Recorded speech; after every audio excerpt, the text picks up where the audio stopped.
आज होता उपवास आणि उपवास होता त्यामुळं मग मी ना इथं छान असे आहे ना साबुदाणा वडे बनवले होते आणि ते इतके छान झाले होते, एकदम खमंग कुरकुरीत असे आपले ते शाबू वडे तयार होते.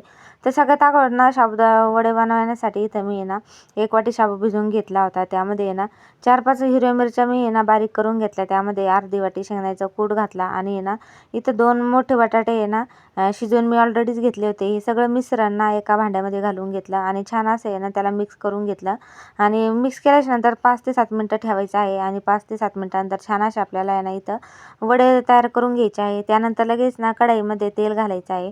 तेल छान असं गरम झालं का त्यामध्ये आहे ना एक करून ना आपल्याला हे वडे त्यामध्ये सोडून घ्यायचे आहेत. तर तुम्ही यामध्ये आहे ना तेल जास्त असेल तर जास्त घालू शकता, कमी असेल तर कमी घालू शकता. तर मी ना इथं एका याच्यामध्ये 4 वडे घातले होते आणि छान असे आहे ना कमी गॅसवर आपल्याला एकदम खमंग कुरकुरीत आपल्याला छान असे भाजून घ्यायचे आहेत, तळून घ्यायचे आहेत.